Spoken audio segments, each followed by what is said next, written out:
Hello, everyone. Today, we're going to actually get some wonderful breakfast cereals to do an experiment to consume these for about a month. So we're going to pick up some heart-healthy whole grain cereals, right? Most of them anyway, and maybe some instant oatmeal variety pack. And why not even just add this kind breakfast bars, okay, into the mix? And I'm being very sarcastic. I'm not going to eat these products, but I'm going to tell you the effects of this because I have eaten this for over 28 years. So what would actually happen to you if you had cereal to your breakfast every morning? Now, as a child, your metabolism, your body is not yet damaged, probably because you haven't done this chronically. But over the years, it starts to build up. It creates problems. But I think many children can at least get away with it temporarily because they don't yet have damage with their mitochondria. They have a very good, what's called metabolic flexibility, where they are able to burn off a lot of this extra sugar. But what happens over time is not good. Let's just first take this Fruity Pebbles cereal right here. Now, 1 cup of this will give you about 160 calories, about 18 grams of sugar, which comes out to about 4.5 teaspoons of actual sugar. Now, typically, if we look at sugar, like table sugar, which is not really in there, but let's just say it was, that would roughly kind of calculate on the glycemic index to be about 75, which is high, but it's not 100. So you're talking about every cup, you're getting 4.5 teaspoons of sugar. Okay, that's a lot. But there's some hidden carbs, and that has to do with the total carbohydrates. Because if we look at the #1 ingredient on this, it's rice, okay, as in rice flour. And the glycemic index of rice flour is about 95. So in other words, this rice flour, this carbohydrate, this main carbohydrate in this product, acts more to stimulate your blood sugars than actual sugar. But it's not classified as a sugar. It's classified as a starch. And of course, there is 0 fiber. So there's nothing to buffer this blood sugar response.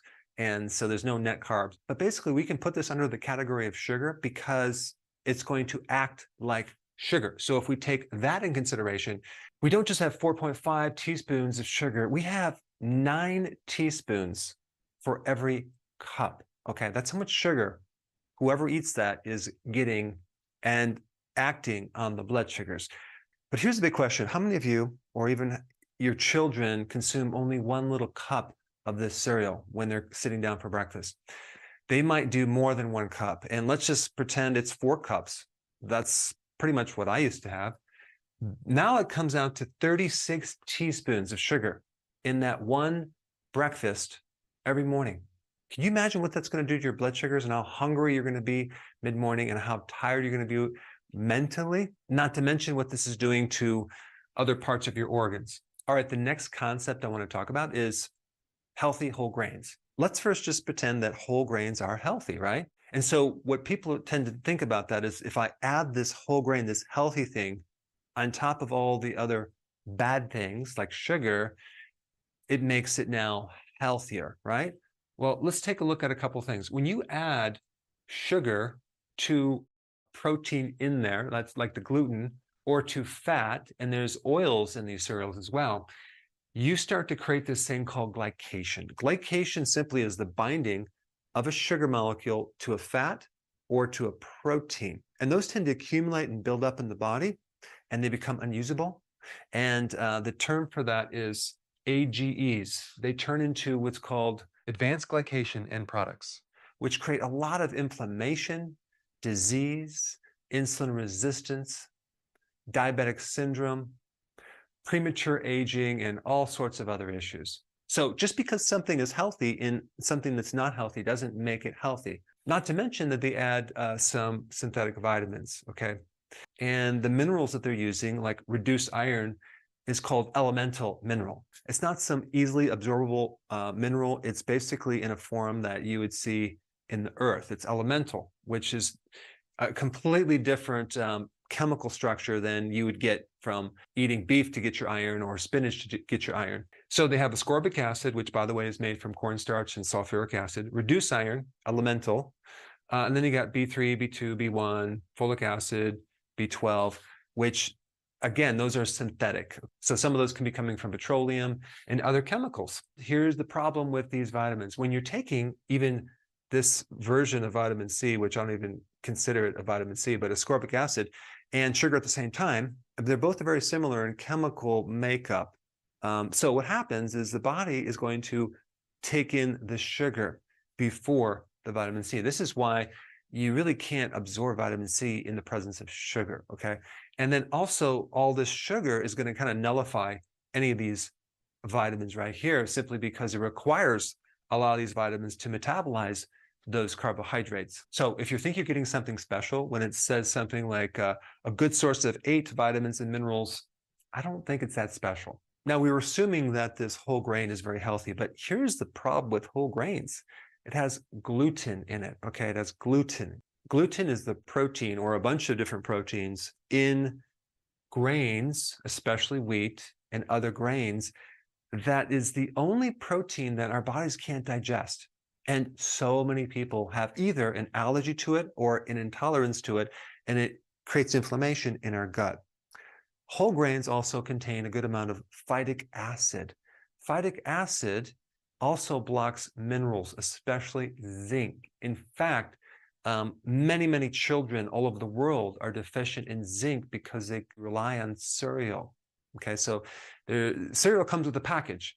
You'll say, well, okay, we'll take the protein out, gluten out, and we'll take out the phytates by refining it. Now it becomes refined grains, right? We create more of a blood sugar spike. Another thing that's interesting about the research on whole grains, it's many times compared to refined grains. So the next time you see a grain study, look at what it's comparing it to. What are the controls, right? If you compare whole grains to refined grains, there's going to be an improvement. Okay, so that's kind of what you have to realize. Yes, it's a step up, but does it make it a health food? That's the big question. The other problem with cereals is the amount of GMOs, genetically modified food, basically. I mean, let's just take a look at some of the ingredients. Corn, mostly GMO, okay, like 95% of all the corn is GMO. Beet sugar, GMO. Dextrose, corn syrup. Wheat flour is not genetically modified, but they spray it with glyphosate, which is like Roundup Ready. And that's really the whole goal of GMO, is to make it resistant to glyphosate so they can spray it and kill the weeds, but not the actual plant. So the plants now are resisting that, and they're also killing insects because they give off the certain chemicals. So is that a healthy thing? Research will tell us. Modified food starch usually comes from corn, cottonseed oil. Cotton is GMO, believe it or not. Maltodextrin usually comes from corn or other starches, GMO. Oats is usually not GMO, but it's sprayed with glyphosate. Then you have soluble corn fiber. These are the ingredients of a box of cereal. And for many years, people are fighting to put GMOs on the label so they can see this, but there's been a huge pushback by these companies not to put it on there. So what they did, they came up with a better idea. Now they are transparent, but they don't use the word GMO. They use another word called bioengineered food ingredient. That means GMO. You can kind of see in fine print right down here where that is.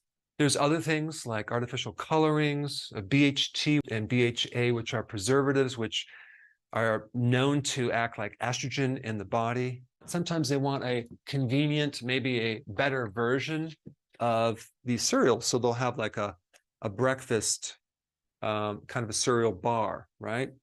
Sustained energy from 100% whole grains, gluten-free. Okay, here's the problem, total carbohydrate, 29 grams, okay, with 3 grams of fiber. Plus, on top of that, we have added sugars, 6 grams of added sugar per serving. So there's a lot of sugar. They add some protein in there. Remember the glycation when you combine it? So the first ingredient is oats, then tapioca syrup, okay, then peanuts, then brown rice flour, okay, then we have cane sugar, peanut butter, canola oil, raisin paste, peanut oil, peanut flour, millet, sea salt, buckwheat. So anyway, I think this may, for some people, make you very, very tired. A real quick story about my own health. This is like a really big turning point in my entire life. For years, I had blood sugar problems. I had a lot of health problems. I had a lot of brain fog. I was irritable, depressed. I couldn't wake up in the morning until 11, probably 11:30. So as I was searching for answers, I stumbled on this book called Mastering the Zone, okay?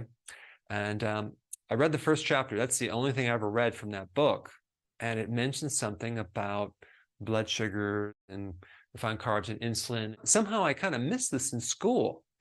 But the next day, okay, I stopped eating all my different breakfast foods, okay, because I used to have cereal and a muffin for breakfast every morning, okay, to some buffalo burger. That's what I had. It was like a huge shift. Someone took this helmet of brain fog off of my head, like within a few minutes, and I felt so good. I was like, oh my gosh, this is amazing. So that's really what started the whole reversal of all my health problems, of just getting off this sugar, especially for breakfast. And of course, after this, I wrote a book on this, recommending that everyone should have protein for breakfast. Recently updated that and, made some improvements. You don't even need a breakfast, okay? Just ride the wave, have your first meal at lunch, and you'll do fine. A couple last points about this topic, okay? Cereal, AKA ultra-processed food. And I wouldn't even call it food because it doesn't resemble food. It's junk food, okay? And 67% of a child's calories are ultra-processed food from junk food.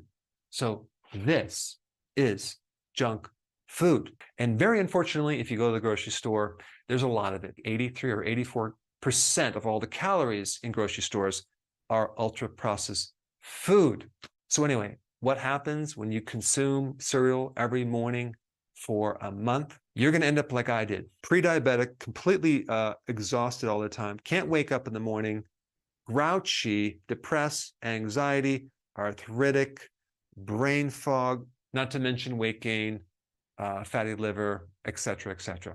So I want to propose an idea. If you do cereals or your children do cereals, just try this for one day. Switch that breakfast to a protein breakfast, steak and eggs, buffalo burger, fish, whatever. Just have protein and just watch how much better you feel from that one tiny little change. And then you decide what you should eat. Now, because of the censoring and the suppressing of the algorithms on YouTube, it's becoming more difficult to find my content. And there's a lot of content that I cannot put on YouTube, unfortunately. So to make sure you have full access of all my information, go to drberg.com and subscribe to my newsletter by clicking the link down below in the description.